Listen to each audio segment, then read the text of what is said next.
My name is H.A. Goodman, and I'm an author, columnist, and journalist. To read my writing, go to counterpropa.com. You'll find an amazing article from Zach Haller there, and many brilliant articles from Caitlin Johnstone as well. To support this YouTube channel, go to my Patreon link below in the description section. Trump blasts Senator Richard Blumenthal. Very amusing to me because whereas people who enjoy polished politicians or polished... I didn't vote for Trump. I don't like most of his policies. But this is interesting because you have Richard Blumenthal, just like establishment Democrats, pushing a Russian hacking narrative that could lead to a global catastrophe that has already exacerbated a second Cold War. Completely irresponsible, all because Hillary Clinton cheated Bernie Sanders, the person I wanted to win, and then lost $1.2 billion. This is all about Hillary Clinton. So I don't see Democrats talking about fixing the Voting Rights Act, banning fracking, any green economy within the foreseeable future. So we're told that climate change is real, but we're told that only Democrats stand in the way of Republicans destroying the planet. Well, where is the green economy plan? At what date do Democrats want to remove our reliance from fossil fuels? Do they have any goal or objective or date in the future where that could take place? No, they don't. Democrats stand for nothing.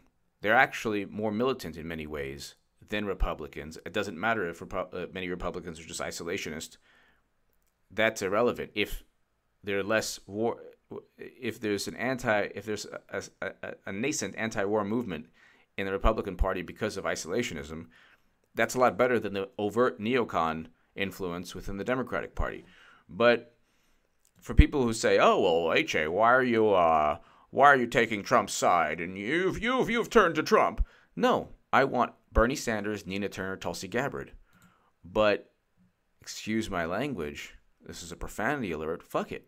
If Trump's going to call out people who are willingly perpetuating a myth that the NSA has no evidence on, NSA is only moderately confident for a reason. James Clapper and Dianne Feinstein have zero direct evidence of Trump-Russia collusion. James Clapper and President Obama have stated they don't know how WikiLeaks obtained the WikiLeaks DNC or Podesta emails. But I'll read you. I think Senator Blumenthal should take a nice long vacation in Vietnam where he lied about his service so he can at least say he was there. So this is not what the country is used to, but this is good. This is good. Why pretend to be respectable or a functioning democracy? This is all theater.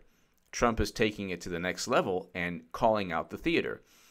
How much longer will a failing New York Times with its big losses and massive unfunded liability and non-existent sources remain in business? Fake news media will not talk about the importance of the United Nations Security Council 15. Okay. And then he, on Purple Heart Day, I thank all brave men and women who have sacrificed in the battle for this great nation. And then he's with a veteran. But never in U.S. history has anyone lied or defrauded voters like Senator Richard Blumenthal. He told stories about his Vietnam battles, conquests, and how brave he was, and he was all a lie. And Trump is right about that. Candidates' words on Vietnam service differ from history. This is the New York Times. There was one problem with Blumenthal's statements. So we've learned something important since the days that I served in Vietnam. He never served in Vietnam. Mr. Blumenthal, Democrat, this is in 2010, now running for the United States Senate, never served in Vietnam. He obtained at least 5 military deferments from 1965 to 1970 and took repeated steps that enabled him to go to war. And took repeated steps that enabled him to go to avoid. And he obtained at least 5 military deferments from 1965 to 1970 and took repeated steps that enabled him to avoid going to war. According to records, the deferments allowed Mr. Blumenthal to complete his studies at Harvard, pursue a graduate fellowship in England, serve as special assistant to the Washington Post publisher Katharine Graham, and ultimately take a job in the Nixon White House. So, whereas he was in the military, he was not in Vietnam. And if you're a veteran watching this, first, thank you for watching my channel, and thank you for your service to this country. But what do you think? What do you think of Richard Blumenthal? What do you think of what Trump's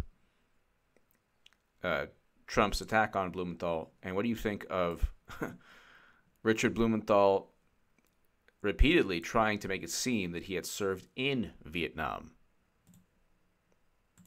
while at the same time now trying to continue or exacerbate a second Cold War? Give me your thoughts below. Thank you so much for listening.